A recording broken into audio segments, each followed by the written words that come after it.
சுற்றுலா பிரியரா நீங்கள் உங்கள் பயணத்தை எளிதாக்கி கொடுக்கிறது ஸ்ரீ முருகன் டிராவல் ஏஜென்சி. இப்போவே புக் பண்ணுங்க. இப்போ வீரப்பன் அவர்களை சுட்டுவிட்டோம்.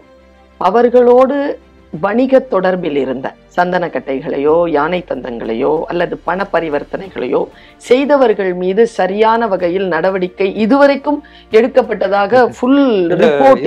இந்த கேள்வி என்கிட்ட வந்திருக்கு முன்னாடி.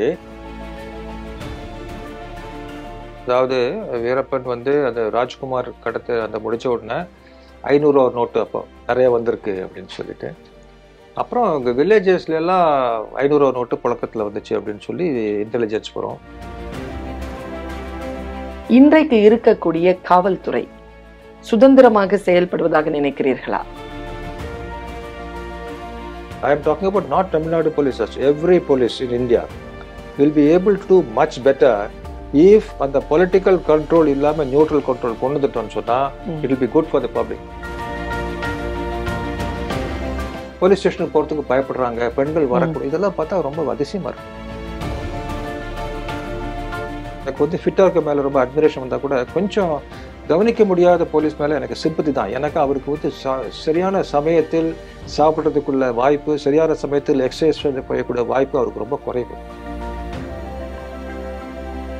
தவறுதலான இல்லீகலான அந்த மூர்க்கத்தனமான அந்த encounter is not my cup of tea. But the spontaneous, natural which happens there is definitely a police duty. வேற என்ன கோர்ட் அதை செய்வாங்களா? இப்போ வீரப்பன் அவர்களை சுட்டுவிட்டோம். அவர்களோடு வணிக தொடர்பில் இருந்த சந்தனக்கட்டைகளையோ யானை தந்தங்களையோ அல்லது பண பரிவர்த்தனைகளையோ செய்தவர்கள் மீது சரியான வகையில் நடவடிக்கை இதுவரைக்கும் எடுக்கப்பட்டதாக ஃபுல் ரிப்போர்ட். இந்த கேள்வி என்கிட்ட வந்திருக்கு முன்னாடி. நான் என்ன சொன்னேன்னா, நம்ம லிமிட்டட், என்னுடைய கெப்பாசிட்டி லிமிட்டட், என்னுடைய வேலை ஆப்ரேஷன், என்னுடைய வேலை இந்த கொடுக்கப்பட்ட மற்றதுல எல்லாம் டைவர்ட் ஆட்டா நான் கம்ப்ளீட்டா மல்டி ஃபோக்கஸ் பண்ணி கன்ஃபியூஸ் ஆகிடக்கூடாது அப்படின்னு சொல்லி நான் லேசர் லைக் போயிட்டு இருந்தேன். ஆனால் நீங்கள் சொன்னதில் என்ஐஏ கிட்ட கொடுக்கலாம், சிபிஐ கொடுக்கலாம், நிறைய ஆர்கனைசேஷன் கொடுத்து பார்க்கலாம்.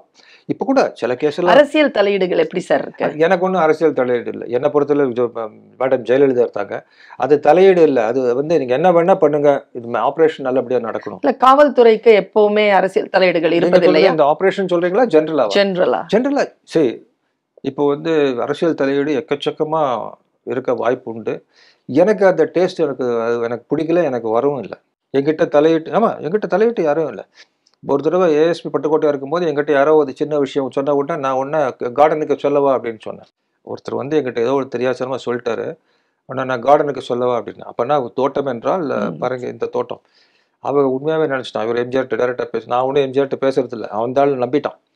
இன்னொரு நாள் திருச்சியில் நான் ஜேஎஸ்பியாக இருக்கும்போது எம்ஜிஆர் அரிஸ்டோ ஹோட்டல் உள்ளே போகும்போது எங்கிட்ட கை கொடுத்துட்டு போகிறாரு. நான் நிற்கிறேன், வால்டர் தேவார்கிட்ட கை கொடுக்குறாரு, எங்கிட்ட கை கொடுக்குறாரு. இன்னொரு பெரிய அதிகாரத்தில் கை கொடுக்கலன்னு நினைக்கிறேன். அவர் உள்ளே போயிட்டார். பார்க்குறவன் என்ன நினச்சிட்டான், இவருக்கு வேண்டியவர் நினச்சிட்டான். இன்னொரு தடவை என்ன ஆச்சு, இந்த செம்பியத்தை ஒரு கலாட்டா நடந்து என்னை டிரான்ஸ்ஃபர் பண்ணான்னு சொன்னாங்களே, அது முடிஞ்சு தருமபுரியில் ஒரு பெரிய என்கொயரி, அது அந்த சஸ்பென்ஷன், இன்னொரு சஸ்பென்ஷன் வர வேண்டிய 145 என்கொயரி என் மேலே போட்டு சந்திரலேகா அவர்கள் கலெக்டராக இருக்கும்போது அவங்க என்கொயரி என் மேலே நடத்தினாங்க. அதாவது தவறான முறையில் ஒரு காட்டு மக்கள் மீது தாக்குதலை நடத்திவிட்டேன் என்று கலிதீர்த்தான் என்ற ஏடிஎம்கே எம்எல்ஏ இங்கிருந்து சவுத்தர்காட்லேருந்து போய் ஒரு 7-8 லாரி எடுத்துகிட்டு போய் கார்டனில் உட்காந்து எம்ஜிஆர் அஜிடேட் பண்ணி, அது எம்ஜிஆர் யார் எஸ்பின்னு கேட்டிருக்காரு. என் பேர் சொன்ன உடனே அவருக்கு ஏற்கனவே செம்பியத்தில் என் பேர் பிரபலம் அவருக்கு நல்லா தெரியும், 2-3 இடத்துல அவருக்கு நல்லா தெரியும், அரிஸ்டோ திருச்சியில் பார்த்து தெரியும். என்னமோ ஒரு இம்ப்ரெஷன் அவருக்கு, நான் தவறதாக போக மாட்டேன். அவர் பாட்டுக்கு சரி என்கொயரி பண்ணட்டுன்னு சொல்லி என்கொயரி நடந்துச்சு. ஸோ இந்த மாதிரி எல்லாம் சில விஷயங்கள் ஏற்படும். வீரப்பன் அவர்களை சுட்டு கொன்றதற்கு பிறகு அவர் நிறைய பணத்தை எல்லாம் பதுக்கி வச்சிருந்தார். அதுக்கப்புறமா நீங்க அவரை அதுல இருந்து அப்படியே வெளியில வந்துடுறீங்க. மற்றவர்கள் பொறுப்பெடுத்துக் கொள்கிறார்களா, இல்ல நீங்க அதை கண்டினியூ பண்றீங்களா? நான் கொஞ்ச நாள் கண்டினியூ பண்ணேன். பட் இந்த பண விஷயங்கள்ல பல சுவாரஸ்யமான இதெல்லாம் சொல்லுவாங்க. அதாவது வீரப்பன் அந்த ராஜ்குமார் கடத்த அந்த முடிச்ச உடனே 500 நோட்டு அப்போ நிறைய வந்திருக்கு அப்படின்னு சொல்லிட்டு, அப்புறம் இங்கே வில்லேஜஸ்ல எல்லாம் 500 நோட்டு புழக்கத்தில் வந்துச்சு அப்படின்னு சொல்லி இன்டெலிஜென்ஸ் வரும். அப்புறம் சில பேர் அங்கங்கே தேட ஆரம்பிச்சாங்க. இந்த what you call bounty hunting சொல்கிற மாதிரி, இந்த ட்ரெஷர் ஹண்டிங் மாதிரி சில பேர் அலைய ஆரம்பித்தாங்க. அப்போ எங்கள் எஸ்டிஎஃப் ஆட்கள் சில பேர் அங்கே இருக்க சொல்லுவாங்க. அதை பற்றியெல்லாம் நான் டிஸ்ட்ராக்ட் ஆக விரும்பலை. இந்த பணம் வந்து தேடி கண்டுபிடிச்சி இது எப்படி இருந்தாலும் 1 or 2 CRPC படி கவர்மெண்ட்டுக்கு இருந்தால் கொடுக்கணும். இது அரசுக்குள்ள பணம். ஸோ அதில் எல்லாம் நான் ஐ டென்ட் ஃபோக்கஸ் அட் ஆல். அதனால இந்த இன்னும் கூட காட்டில் இருக்கலாம், இன்னும் கூட தேடிட்டு இருக்கலாம்னு தெரியல எனக்கு. But I detach my self completely. அதிகாரியாக கணிசமான உங்களுடைய வாழ்க்கையில் 22 வயசிலிருந்து ரிட்டையர்மெண்ட் வரக்கூடிய அளவுக்கு பல்வேறு விதமான பொறுப்புகளை எடுத்துக்கொண்ட ஒரு காவல்துறையில பல உயர் பதவிகளை வகுத்த ஒரு அதிகாரியாக இருக்கக்கூடிய நீங்கள் இன்றைக்கு இருக்கக்கூடிய காவல்துறை சுதந்திரமாக செயல்படுவதாக நினைக்கிறீர்களா? அல்லது அந்த காவல்துறையில் நாங்க வந்து காலேஜ்ல படிக்கும் பொழுதெல்லாம் நீங்க வந்து மிகப்பெரிய ஒரு ஹீரோவாக அந்த காவல்துறையில இருந்த ஒரு மனிதர். இப்ப நாங்க வந்து எங்களுடைய அந்த ஒரு தலைமுறை போல இன்னைக்கு இருக்கக்கூடிய இளைஞர்களுக்கான தலைமுறைக்கும் நீங்க வந்து ஒரு ஐகானா இருக்கிறீங்க. இப்போ காவல்துறையில் இந்த மாற்றங்கள் வர வேண்டும் அப்படின்னு நீங்க எதையாவது சொல்கிறீர்களா? 1. 2, காவல்துறையிலிருந்து ஓய்வு பெற்றதற்கு பிறகு 10 ஆண்டுகள் உங்களுடைய உழைப்பை நீங்கள் இந்த நாட்டிற்காக தந்திருக்கிறீர்கள். அவர்களுக்கு நீங்கள் பல்வேறு வகையிலே உங்களுடைய அறிவை, உங்களுடைய அனுபவத்தை அவர்களுக்கு தந்த வண்ணம் இருக்கிறீர்கள். எப்பவுமே அலர்ட்டா காவல்துறைனா இதுதான், இந்த மாதிரி செய்யணும் அப்படின்னு நீங்க மனசால நினைக்கிற விஷயம் அது ஏற்கனவே நான் ஹிண்ட் பண்ணேன். போலீஸ் ரிஃபார்ம்ஸ், போலீஸ்க்கு வந்து ஒரு நியூட்ரலா, அதாவது only for the serving for the government of the day அல்லாமல் சர்விங் ஃபார் தி பப்ளிக். இதில் ரொம்ப நுணுக்கமான விஷயம். நான் மீண்டும் சொல்கிறேன், காவல்துறை வந்து எந்த கவர்மெண்ட்டுமே தன்னுடைய டிபார்ட்மெண்ட்டாக வச்சு பிரியப்படுவாங்க. எவ்வளவு சீக்கிரம் அந்த காவல்துறையை நியூட்ரலாக பிரியப்படுறது யாருமே பண்ண மாட்டாங்க, எந்த பொலிட்டிக்கல் பார்ட்டியும். பட் என்னை பொறுத்தளவு ஆஸ் எக்ஸ் போலீஸ் ஆஃபீஸர் நான் சொல்வது, போலீஸ் ரிஃபார்ம்ஸினுடைய அடித்தளமே இதுதான். போலீஸை வந்து நீங்கள் இன்னும் நியூட்ரலாக பண்ணீங்கன்னா இதுக்கு வந்து பல உள்ளர்த்தங்கள் எல்லாம் எடுத்துக்க வேண்டிய அவசியம் இல்லை. நான் சொல்வது நியூட்ரலாக, அதுக்கு அர்த்தம் வந்து எல்லா இடத்துலையும் நியூட்ரல் இல்லை, எல்லா இடத்துலையும் மோசம் அப்படின்னு சொல்ல வரல. தமிழ்நாடு போலீஸ் எவ்வளோ கன்ஸ்டேட்லையும் ஆல் இண்டியா லெவலில் பார்த்தீங்கன்னா ரேங்கிங்கில் top. But I am talking about not Tamil Nadu police. Every police in India will be able to do much better if அந்த பொலிட்டிக்கல் கண்ட்ரோல் இல்லாமல் நியூட்ரல் கண்ட்ரோல் கொண்டு வந்துட்டோம்னு சொன்னால் it will be good for the public. அதுக்கு அர்த்தம் என்னன்னு சொன்னால், நீங்கள் பெரிய கோடீஸ்வரன் இருந்தாலும் சரி, சாதாரண மனிதன் சரி, நீங்கள் போலீஸ் ஸ்டேஷன் போனீங்கன்னா ஒரு ஃபோன் எடுத்து இவரை கவனின்னு சொல்லாமல் ஆட்டோமேட்டிக்காக உங்களுக்கு அட்டென்ஷன் கிடைக்கும். அந்த மாதிரி ஒரு அஃப்ளூயன்ஸ் அக்னாஸ்டிக், அதாவது பணத்துக்கு சம்மந்தப்படாத, இன்ஃப்ளூயன்ஸ் அக்னாஸ்டிக், பெரிய செல்வாக்கு சம்மந்தப்படாத, பொலிட்டிக்கலி அக்னாஸ்டிக், அதாவது and general neutral, gender agnostic. ஆணாக இருந்தாலும் பெண்ணாக இருந்தாலும் எந்த வயதாக இருந்தாலும் போலீஸ் ஸ்டேஷனுக்கு போகிறதுக்கு பயப்படுறாங்க, பெண்கள் வரக்கூடாது. இதெல்லாம் பார்த்தா ரொம்ப அதிசயமாக இருக்கும் எனக்கு கேட்கும்போது. அப்படிலாம் பார்த்தீங்கன்னா நீங்கள் இப்போ கூட MRB நகர் மட்டங்கள்னு பார்த்தீங்கன்னா ராத்திரி 10 மணிக்கு பெண்கள் பெரிய கூட்டமாக வந்து வீட்டில் நடக்கிற சண்டைக்கெல்லாம் போலீஸ் கிட்ட தான் வந்து நிற்கிறாங்க. சுப்ரீம் கோர்ட்டு சொல்லியிருக்கு 6 மணிக்கு முதல்ல போலீஸ் வரக்கூடாது. ஆனால் பெண்களாக போய் அங்கே ப்ராப்ளம் இருக்குன்னு அவங்க சொல்கிறாங்க போலீஸ். ஸோ அதனால் இன்னும் கொஞ்சம் நம்பிக்கை ஏற்படுத்துறதுக்கு நிச்சயமாக அந்த போலீஸ் ரிஃபார்ம் சரியான ஸ்பிரிட்டில் எடுக்கணும். அது யாரும் தவறுதலாக எடுத்து நம்ம பவரை எடுக்கிறதுக்கு இப்போ எனக்கு ஒன்றும் அஜெண்டா கிடையாது. இல்லை இதை போலீஸ் கமிஷன் போட்டு இதில் நான் வந்து இதில் தலைமை தான் அப்படியெல்லாம் பிரியப்படல. நீங்கள் நியூட்ரல் போலீஸ் என்பது ஒரு விளைவு. இன்னும் நம்ம அந்த இடத்துல ரீச் பண்ணுறதுக்கு வாய்ப்புகள் உண்டு என்று நம்புகிறேன். அதுக்கு இந்த புதிய தலைமுறையினர் இவங்களுடைய டிமாண்ட், இவங்களுடைய சோஷியல் மீடியா ப்ரெஷர், இவங்களுடைய expectation, globally we are all looking alike. அங்கே நடக்கிறது என்ன, இங்கே நடக்கிறதுலாம் வித்தின் செகண்ட்ஸுக்கு வருது, நானோ செகண்ட். அப்போது அது மாதிரி ஆஸ்பிரேஷன் நீங்கள் சொன்னீங்க ஃபாரின் கண்ட்ரின்னு சொன்னபோது அந்த மாடலில் ஏன் போகக்கூடாது, நல்ல மாடல்ஸ் நம்ம ஃபாலோ பண்ணலாமே அப்படிங்கிற தாக்கம் ஏற்படும் பொழுது ஒரு ப்ரெஷர் வரும் அட்மினிஸ்ட்ரேஷன் மேலே. ஆனால் ரொம்ப கடினமான முடிவு இது. பொலிட்டிக்கலி நியூட்ரல் ஆக்குறது ரொம்ப கடினமான முடிவு. பட் இந்த முடிவு செய்ய வேண்டியது இன்றியமையாதது. நீங்கள் உங்களுடைய இன்டர்வியூவில் ஒரு விஷயம் சொன்னீங்க, நம்முடைய ஜனநாயகம் வந்து சிஸ்டம் முழுமையா இல்லைன்னா கூட இந்த சிஸ்டத்தோட தான் நம்ம நிற்கணும், அதுக்காக நம்ம நக்சல்பாரிகளையோ மாவோயிஸ்டுகளையோ நம்ம ஆதரிக்க முடியாது அப்படின்ட்டு வன்முறைக்கு நீங்க ஒரு முற்றுப்புள்ளி வச்சு நீங்க பேசுனீங்க. இப்போ நம்ம ஒரு கோர்ட்ல ஒரு கேஸ் போச்சுன்னா நிச்சயமா தாமதம் தான் நடக்குது, உடனடியாக நடக்கிறது ரொம்ப குறைவா இருக்கு. அதுக்கு பல்வேறு காரணங்கள், பாப்புலேஷன் காரணம், இது சிஸ்டத்துல பல்வேறு ஒர்க் லோட் காரணம், எல்லாத்தையும் நாம சொன்னாலும் ஜனநாயகத்தினுடைய உரிமையின்படி நீதிமன்றத்திற்கு போய் தான் ஒரு விஷயம் நடக்கணும் அப்படிங்கிறதுக்கான நடுவுல போலீஸ் சில விஷயங்களை கையில் எடுத்து என்கவுண்டர் எல்லாம் பண்ணிடுது. அது எந்த வகையில நீங்கள் நியாயமாக முன்வைக்கிறீர்கள்? ஒரு தவறான என்கவுண்டர், ஆளை பிடிச்சு ஒரு இல்லீகல் விதமா வேற விதமா பண்றது ஒரு விஷயம். நம்ம ஒரு சிச்சுவேஷன் போறோம், அங்கே ஒரு ஸ்பான்டேனியஸ் ஒரு டெவலப்மெண்ட் ஏற்படுது. அங்கே நீங்கள் வந்து சுடுறதுக்குள்ள திறமை உள்ளவர்கள் அவங்க நீங்கள் செய்யாட்ட நீங்கள் உங்களை சுட்டுவோம். நீங்கள் ஒன்றும் வேஸ்ட் ப்ராடக்ட் கிடையாது. நீங்கள் ஒன்றும் போய் தியாகம் பண்ணி செத்து போகிறதுக்கோசரம் நம்ம போலீஸில் ஆளுக்கு சேர்க்கல. அது ஜென்ரல் பேட்டர்ன் சொன்னார். Your job is to not to die for the country but make the other fellow die for his country அப்படின்னு சொன்னார் ஜென்ரல் பேட்டர்ன். அதனுடைய அர்த்தம் என்னவென்றால், நீ பெரிய என்ன வஸ்து சாக்ரிஃபைஸ் உள்ள இது இல்லை, கேம்பர் கிடையாது, கற்பூரம் கிடையாது, நீ போய் செத்து போன்னு சொல்லி அனுப்ப முடியாது. என்னை பொறுத்தவரை என்னுடைய படையெல்லாம் வந்து திறமையுள்ள ஆட்களாக இருக்கணும். இவன் அனாவசியமாக அடிபடக்கூடாது. எனக்கு இவன் வந்து is an asset to the government. இவனை வந்து ட்ரெயின் பண்ணி ஒரு முக்கியமான ஹியூமன் ரிசோர்ஸ் அசெட்டாக ட்ரெயின் பண்ணி டிசிப்ளின்ஸ் இதாக கொண்டு வந்து வந்துருக்கோம். அவன் உங்களை சுடுறதுக்கு முன்னாடி சுடுறான்னு தெரிஞ்சுன்னா சுட்டுரும். ஆனால் நீங்கள் சொல்கிற மாதிரி ராங்காக பிடிச்சு கொண்டு போய் அது வேற விஷயம்.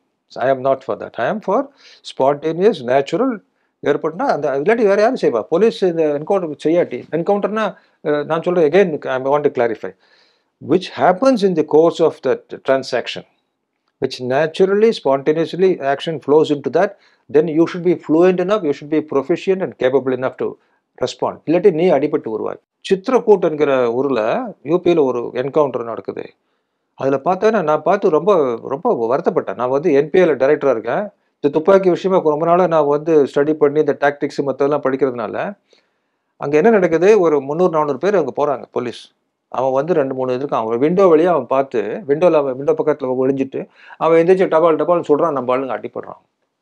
பார்த்த உடனே அந்த பிக்சர் பார்த்த உடனே எனக்கு ரொம்ப வருத்தம் போச்சு. அதே மாதிரி என்னுடைய லைஃப்லேயும் ஒரு தடவை அந்த மாதிரி ஒரு ரைட் பண்ணும்போது எல்லாம் தென்னந்தோப்புல எல்லாம் ஓடிட்டு இருந்தாங்க. கண்டபடி அவங்களெல்லாம் கூப்பிட்டு திருப்பி திக்க வச்சு நான் ஒவ்வொரு மரமாக ஒளிஞ்சு போங்கன்னா தேவையில்லாமல் அடிபட்டு கூடாது நம்ம தேவை. So the question is very reasonable. தவறுதலான இல்லீகலான அந்த மூர்க்கத்தனமான அந்த encounter is not my cup of tea. But the spontaneous natural which happens there is definitely police duty. வேற என்ன கோர்ட்டு வந்து அதை செய்வாங்களா? கோர்ட்டு வந்து தூக்கு தண்டனை கொடுக்கலாம், மற்ற தண்டனை கொடுக்கலாம். அது சென்டென்ஸ் பண்ணுறது, அதாவது என்ன நடந்தது என்று இது என்ன நடந்தது விசாரிக்கிற டைம் இல்லை, நடந்து கொண்டு இருக்கிறது. அந்த டைமில் நியாயம் கொடுக்கறது துப்பாக்கிக்குள்ள போலீஸ் தான். ஆனால் செய்வது நியாயமாக இருக்கணும். அவனை பிடிச்சதுக்கப்புறம் அவனை இன்ட்ராகேட் தான் பண்ணுமே தவிர அப்புறம் அது வேற விஷயம். அதனால தெளிவாக இருக்கணும். அதில் இந்த விஷயத்தில் எந்த சந்தேகமும் கிடையாது. நீங்கள் வந்து மொழி அப்படிங்கிற ஒரு விஷயத்தில் நீங்கள் ஜெயலலிதா அம்மையார் பற்றியோ அல்லது நீங்கள் வந்து வாஜ்பாய் அவர்களை பற்றியோ நரசிம்மராவ் அவர்களை பற்றியோ சங்கர் தயாள் சர்மா அவர்களை பற்றியோ சொல்லும்பொழுது அவங்கெல்லாம் வந்து மல்டிலிங்குவல் பர்சனாலிட்டியாக இருந்தாங்கன்றதை நீங்கள் வந்து போகிற போக்கில் சொன்னீங்க. சொல்லும் பொழுது நீங்கள் எம்ஏ வந்து இங்கிலீஷ் லிட்ரேச்சர் படிச்சிருக்கிறீங்க. நான் ஒரு மொழி ஆசிரியை, ஒரு கியூரியாசிட்டியில் கேட்குறேன், மொழியின் மீதான அந்த ஆர்வத்தில் நீங்கள் வந்து புத்தகங்கள் வாசிப்பது உண்டா அல்லது புத்தகங்கள் எழுதுகின்றது உண்டா? உங்களுடைய அந்த வீரப்பன் சேஸ் த பிரிகேடியர் அப்படிங்கிற ஒரு நூல். சேசிங் த பிரிகேட், ஆமாம், அது ஒரு புத்தகம் எழுதியிருக்கேன். இன்னும் 2-3 புத்தகங்கள் உள்ளே இருக்கு, அது வெளியே கொண்டு வரணும். அப்படியே ஒரு இளைப்பாறுதலா உங்களுக்கு? இலக்கியம் என்பது ஒரு இலக்கியம் என்பது என்னுடைய பெரிய ஒரு என்ன சொல்றது, for relaxing this thing only. But 4 subject எனக்கு ரொம்ப பிடிக்கும். மேனேஜ்மெண்ட்ல பெஸ்ட் புக்ஸ். மொழியின் மீது உங்களுக்கு அன்பு அதிகமா இல்ல லிட்ரேச்சர் மீது அதிகமா? இல்ல, மொழியின் மீது வந்து ஒரு மேகசின் இப்ப கூட கிடக்கும், 2 மேகசின் படிச்சுட்டு இருக்கிறேன். அந்த மேகசின் இருக்கிற வார்த்தைகள் அப்படியே நான் அண்டர்லைன் பண்ணிட்டு அந்த எக்ஸ்பிரஷன்ஸ் வந்து ஃபென்டாஸ்டிக்காக இருந்தது. நான் உடனே அது திருப்பி செகண்ட் டைம் படிப்பேன். அந்த செல்ஃபோனில் நான் நோட் பண்ணியிருப்பேன் அந்த எக்கனாமிக்ஸில் அது பெஸ்ட் எக்ஸ்பிரஷன் அப்படின்னு சொல்லி. டைம் மேகசின், நியூஸ் வீக் மேகசினில் பெஸ்ட் எக்ஸ்பிரஷன் படிப்பேன். So I am interested in the expression of the how they express, because it's a very, the syntax, the way they put it and all attracts me. Then English literature வந்து இப்போ அவ்வளோ சீரியஸாக நான் இப்போ படிக்கிறது இல்லை. But when I studied in depth. I used to mug up ஷேக்ஸ்பியர்லாம் சில வார்த்தைகள்லாம் அந்த கொட்டேஷன்லாம் அப்படியே வச்சிருப்பேன்.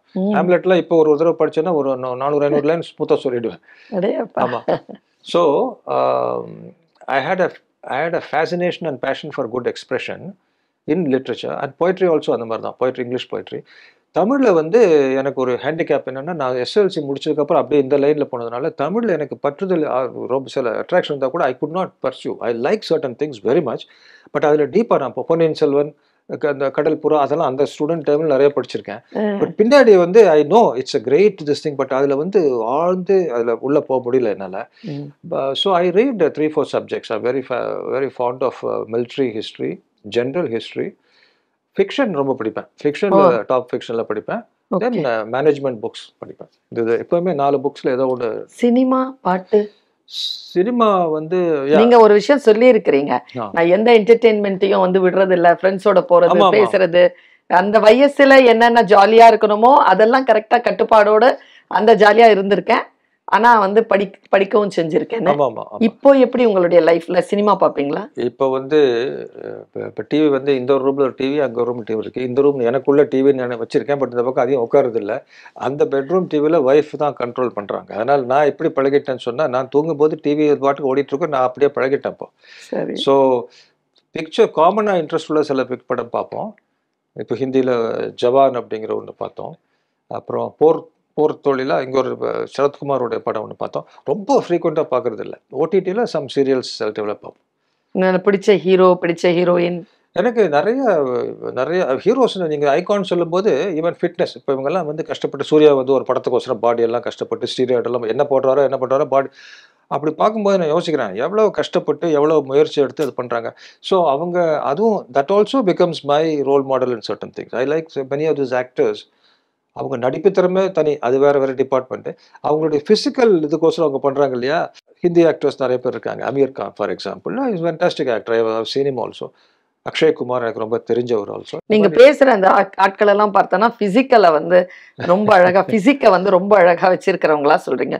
போலீஸ் ஆஃபீஸர்ஸை எப்போவாவது பார்க்கும்பொழுது அவங்க உடல் நலத்தை பேணாமல் ரொம்ப அதிகமா வெயிட் போட்டு அல்லது தன்னை தானே மெயின்டைன் பண்ண முடியாம அந்த யூனிஃபார்ம் வந்து சரியா அவங்களுக்கு ஃபிட்டா இல்லாம எல்லாம் பார்க்கும்பொழுது எப்படி ஃபீல் பண்ணுவீங்க? நான் ஃபீல் பண்றது ரொம்ப அவங்களுக்கு என்ன சொல்ல விரும்புறீங்க? இப்போ என்கிட்ட ஒருத்தர் இருந்தார், ஒரு நேவல் போட்டோகிராஃபரா இருந்துட்டு, அவர் பேரு அக்பரா, அவர் பேரு இன்ஸ்பெக்டர். எனக்கு கோட்டையில் இன்ஸ்பெக்டர் வந்தார். நான் ஜேஎஸ்பி திருச்சியில் இருக்கேன்.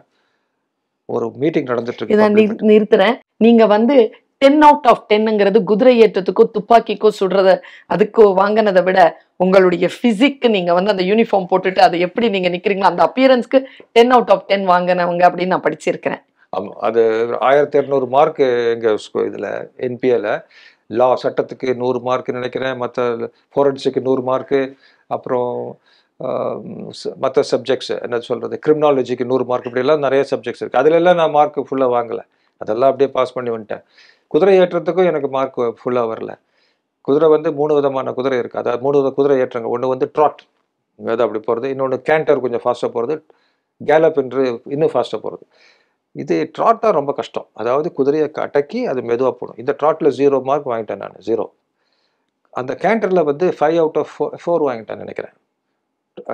இது கேலப்பில் ஃபுல் மார்க் வாங்கிட்டேன். ஏன்னா குதிரை பாட்டுக்கு ஓடுது, நம்ம பாட்டுக்கு கீழே உள்ள உட்காந்துருக்கணும், அந்த மாதிரி சமாளிச்சிட்டேன். வால்டர் தவரன் தான் வந்து டெஸ்ட் எடுத்தார். அவர் பார்த்துட்டாரு ட்ராட்டில் வந்து 0, பட் அது ரெண்டும் சேர்த்து சமாளித்து அப்டக்கிளெல்லாம் கிளியராக கிராஸ் பண்ணிட்டேன். கீழே விழலை. கீழே விடாமல் இருக்கிறது பெரிய விஷயம். எனக்கு வந்து இந்த 10 out of 10 வந்து டேர்ன் அவுட்மாங்க. Turn out and march. Turn அவுட்னா எப்படி அது பாலிஷ் வந்து எனக்கும் இன்னொரு பையனுக்கும் பெரிய போட்டி. வில் மர்பானியாங்க அப்படிங்கிறோம். அவன் பயங்கரமான ஆள். அவன் வந்து ஷில்லாங் டிஜியாக இருந்து அவன் பாலிஷ் போட்டான்னா அவன் மூஞ்சியை பார்க்கலாம், அந்த மாதிரி சொல்லுவாங்க. எங்களுக்கெல்லாம் ஒரு ஆர்டர்லி கொடுத்துருப்பாங்க, 2 பேருக்கு 2 ஆஃபீஸருக்கு ஒரு ஆர்டர்லி. அதனால் இவன் அவர் ஷூவும் பாலிஷ் பண்ணி என் ஷூவும் பாலிஷ் பண்ணி ஏற்ற ரூமு. அவனுக்கு எனக்கும் கடும் போட்டி. அவன் ஆள் ரொம்ப ஹேண்ட்ஸமாக ரொம்ப ஸ்மார்ட்டாக இருப்பான். கடைசியில் பில்லை தோக்கடிச்சு எனக்கு அதில் மார்க். ஆனால் கப்பு வரல, நோ கப். அதுக்கு வந்து மார்க்கு தான். எனக்கு சொன்னாங்க டேர்ன் அவுட்டில் நீ தான் டாப் அப்படின்ட்டாங்க. அதனால ஒன்றும் எனக்கு காட்டிக்கிற அளவுக்கு ஒன்றுமே அது கொடுக்கல. இதனால எனக்கு ரொம்ப மகிழ்ச்சி. அது இந்த ஐகான்ஸ் எல்லாம் பார்க்கும்போது, ஈவன் ஃபிலிம் ஹீரோஸ், ஃபிலிம் இதெல்லாம் பார்க்கும்போது I feel inspired because they take so much effort, so much focus to get into the character. So all these things not connected with police also sometimes fascinate me. இந்த ஏதோ ஒரு police ஆஃபீஸரை வந்து நீங்க பார்த்தீங்க, அந்த dress வந்து சரியா இருக்கும். அது வந்து ஆர்மி ஆஃபீஸர் நந்தா. நந்தா என்பவர் கரியப்பா, ஃபீல்ட் மார்ஷல் கரியப்பாவுடைய சன்-இன்-லா நினைக்கிறேன், அவர் மகனா சன்-இன்-லா நினைக்கிறேன். அவர் அப்படியே ஒரு 2 hours மேலே மீட்டிங் நடக்குது, அப்படியே இருந்தார். அவர் கண்கள் மட்டும் அசந்து கொண்டிருக்கின்றன. அவர் உட்காந்துருக்கிற விதம், உட்காந்துருக்கிற கம்பீரம், அப்படியே நான் வந்து இந்த டியூட்டி பார்க்குறேன். இங்கே பிஎம் செக்யூரிட்டி டியூட்டி பார்த்து எங்கள் கண்களும் அங்கங்கே சுற்றிட்டு இருக்கு. நான் இவரையும் கவனிக்கிறேன், அப்படி பார்க்குறேன், திரும்பி பார்க்குறேன், அப்படியே இருக்கிறேன். எந்த விதமான சிலை. இன்னைக்கு இருக்கிற போலீஸ் நீங்கள் சொல்கிற ஒரே ஒரு கேள்விக்கு மட்டும், பஷீர், அவருடைய பேர் பஷீர். எங்களோட பஷீர் வந்து அவர் அந்த மீட்டிங் நடக்குது, பப்ளிக் மீட்டிங். நான் போய் ரவுண்டு நைட்டு 1 மணி டேபிள் இப்போ பார்க்குறேன், ஆரஞ்சு ஜூஸ் இருக்குது, பிரியாணி இருக்குது. பஷீர் இன்னும் சாப்பிடல. அது அப்போது அவர் வந்து அப்புறம் 8 மணிக்கு 9 மணிக்கு மற்றவர்களாம் சாப்பிடணும். இவர் நைட்டு 1 மணிக்கு சாப்பிட்றாரு. இது வந்து ஒரு நிர்பந்தம். இது வந்து ரொம்ப கேர்ஃபுல்லாக இருந்தால் நம்ம பண்ணணும். அவரால் திருச்சி கோட்டை என்பது அவ்வளோ முக்கியமான ஸ்டேஷன். அவருடைய வேலை பலு காரணமாக அலைஞ்சிட்டே இருக்கிறாரு. இன்னும் சாப்பிடாம நான் அப்பவே கூப்பிட்டு திட்டினேன் அந்த ஆளு. ஏன்னா இந்த மாதிரி இவ்வளோ லேட்டாக சாப்பிட்றேன்னு சொல்லி. அவர் பாவம் அவர் இந்த மாதிரி. ஸோ அவர் கடைசியில் ஃபுல் சர்வீஸ் கூட பண்ண முடியல, இறந்துட்டார் அவர். நான் எதுக்கு சொல்கிறேன் என்றால் அவங்கெல்லாம் இது வச்சுருந்தா கூட எனக்கு வந்து ஃபிட்டாக இருக்க மேலே ரொம்ப அட்மிரேஷன் வந்தால் கூட கொஞ்சம் கவனிக்க முடியாத போலீஸ் மேலே எனக்கு சிம்பத்தி தான். எனக்கு அவருக்கு வந்து சரியான சமயத்தில் சாப்பிட்றதுக்குள்ள வாய்ப்பு, சரியான சமயத்தில் எக்ஸசைஸ் செய்யக்கூடிய வாய்ப்பு அவருக்கு ரொம்ப குறைவு. ஐபிஎஸ் லெவலில் நாங்களாம் இருக்கும்போது எங்கெல்லாம் privilege people, we can adjust our time somewhat. எப்படியாவது நம்ம டைம் எடுத்து கொஞ்சம் அந்த லெவலில் கொஞ்சம் ரொம்ப கஷ்டம். அதனால தான் அந்த லெவலில் ஸ்மார்ட்டாக சில பேர் பார்க்குறாங்க. இவ்வளோ பேர் இருக்காங்க, சப் இன்ஸ்பெக்டர்ஸ், இன்ஸ்பெக்டர் ரொம்ப இப்போல்லாம் பாருங்கள் கான்ஸ்டபிள் நிறைய பேர் அந்த கான்ஷியஸ்னஸ் ரொம்ப வந்துச்சு. சினிமா பார்த்து வந்துச்சா இல்லை மற்றவங்கள பார்த்து வந்துச்சா, எப்படியோ ஒரு feeling that I should look good. I think now days the generation is better then before. அப்போல்லாம் ஜோக்காக சொல்லுவாங்க, ஏட்டு அப்படின்னா நல்லா குண்டாக இருக்கணும். அந்த குதிரையிலேருந்து இறங்கும் போது ஒரு தடியோடு, அது கேரளாவில் கரெக்டாக சொல்லுவாங்க, தடியும் வலியும். அப்படி தடியும் வலியும்னா நல்லா குண்டாக வந்து இறங்கினா தான் ஒரு ஏட்டு அப்படி. அதெல்லாம் மாறி போச்சு இப்போ. சார், உங்களுடைய ஒய்ஃப் அர்ஜுன் அஸ்வினி அவர்களை பற்றி. ஒய்ஃப் பற்றி தான் நான் சொல்லிட்டேன். அது வந்து அப்படியே மூவிங். இப்போ கொஞ்ச நாள் இங்கே இருக்கிறனால இப்போ அடுத்தது எங்கே போகலான்னு யோசிச்சுட்டு இருக்கிறோம். அப்போ she has been a massive strength for me. எந்த விதமான என்னுடைய வேலையில் தலையிடுறதோ, நான் என்ன நினைக்கிறேன் அதை பற்றி தவறுதல, பிகாஸ் ஷி நோஸ் தட் என்னுடைய காம்பஸ் இப்படி போயிட்டுருக்கும். அதே மாதிரி நான் வீட்டில் வந்து என்னால் ஒன்றுமே செய்ய முடியாது, நோ கான்ட்ரிபியூஷன். நான் கான்ட்ரிபியூட் பண்ண போனால் பேசாமல் வராமல் இருந்தால் போதும் அப்படின்ட்டுருவாங்க. நீங்கள் வராமல் இருந்தால் ஒழுங்கான அந்த அளவுக்கு என்னுடைய கெப்பாசிட்டி அவ்வளோதான். So she is be taken care of my children. எங்கே இருந்தாலும் நாங்கள் பாட்டுக்கு நான் ஃப்ரீயாக இருக்கிற மாதிரியும் அவங்க ஃபேமிலியை பார்த்துக்கிற மாதிரி இருந்துச்சு. என்னுடைய குழந்தைகளும் ரொம்ப போலீஸ்னால் ஒரு ரொம்ப ரெஸ்பெக்டோடையோ, காவலர் என்றால் ரொம்ப அந்த மாதிரி தான் சின்ன வயசுலேருந்து வளர்ந்துருக்காங்க. டாட்டர் ஹைதராபாத்தில் இருக்கா, சன் வந்து ஆஸ்திரேலியா இருக்காங்க. மேடம்க்கு வந்து நீங்கள் வந்து உயிர் உங்களுடைய காப்பாற்றப்படணும், உடல் வந்து காப்பாற்றப்படணும் அப்படின்னு என்னைக்காவது பயந்து போயிருக்காங்களா? பயமே ஒரு நம்பிக்கை, ரொம்ப ஸ்ட்ராங் நம்பிக்கை. ஏதாவது நடக்க வேண்டியதான் நடக்கும். நீங்கள் வேணா கேளுங்க, பயங்கரமான நம்பிக்கை. ஏதாவது நடந்துட்டு போட்டோம் அப்படின்னு ரொம்ப அந்த அளவில் ரொம்ப தெளிவு. அதனால தான் நான் வந்து ஃப்ரீயாக மூவ் பண்ண முடிஞ்சது. இல்லாட்டி அங்கே போங்க இங்கே போங்க அந்த மாதிரி தடைகள் இது பல இடத்துல இருக்குன்னு நான் சொல்ல வரல. என்னை பொறுத்தளவில் it happened. Many other police wives and police military army officers wives அப்படிங்கிறது ரொம்ப இம்பார்ட்டன்ட் காம்பனன்ட். அவங்க ஒரு தடங்களா இருந்தால் அந்த வேலையை அது இருக்க முடியாது. என்ன பேர் சார் அவங்களுக்கு? மீனா. இவ்வளவு நேரமாக தன்னுடைய வாழ்க்கையில் 22 வயதில் தொடங்கிய பயணத்தை இந்தியாவின், முக்கியமாக தமிழ்நாட்டின் காவல்துறைக்காக தன்னை முழுமையாக அர்ப்பணித்து மக்கள் மத்தியில் நிலை பெறக்கூடிய, வரலாற்றில் புகழ் பெறக்கூடிய அளவிலே தன்னுடைய கையெழுத்தை போட்டுவிட்ட ஒரு காவல்துறை உயர் அதிகாரியை நாம் இன்றைக்கு சந்தித்தோம். விஜயகுமார் IPS என்பவர் இளைஞர்களுக்கு ஒரு மிகப்பெரிய ரோல் மாடலாக, முன்னுதாரணமாக இருக்கிறார். இப்பொழுதும் இந்த வயதிலும் ரிட்டையர் ஆயிட்டு எனக்கு 13 வருஷம் ஆகுது என்று உட்கார்ந்து இருக்கக்கூடிய அந்த கம்பீரத்தை பார்க்கின்ற பொழுது இவரை போல் நாமும் வாழ வேண்டும் என்கின்ற உத்வேகம் நமக்கு வருகிறது. தேசப்பற்று, தான் எடுத்துக்கொண்ட தொழிலிலே, அந்த பணியிலே மிக ஆழமான நம்பிக்கை, அந்த நம்பிக்கையோடு ஏற்பட்ட அந்த பயணம், அந்த பயணத்திலே தான் சந்தித்த அந்த மேல் கீழ் என்கின்ற எல்லாவற்றையும் பேலன்ஸ்டா நான் எப்படி அதை சந்தித்தேன் என்பதனை ஒளிவு மறைவு இல்லாமல் நம்மோடு பகிர்ந்து கொண்ட ஐயா IPS விஜயகுமார் அவர்களுக்கு விகடன் சார்பிலும், கதைப்போமா வித் பர்வீன் சுல்தானா நேயர்கள் சார்பிலும் மனமார்ந்த நன்றியை தெரிவித்துக் கொள்கிறேன். வாழ்க வளமுடன். உங்களை சந்தித்ததில் மிக்க மகிழ்ச்சி. உங்கள் மூலமாக நேயர்களை சந்திப்பதில் மிக்க மகிழ்ச்சி.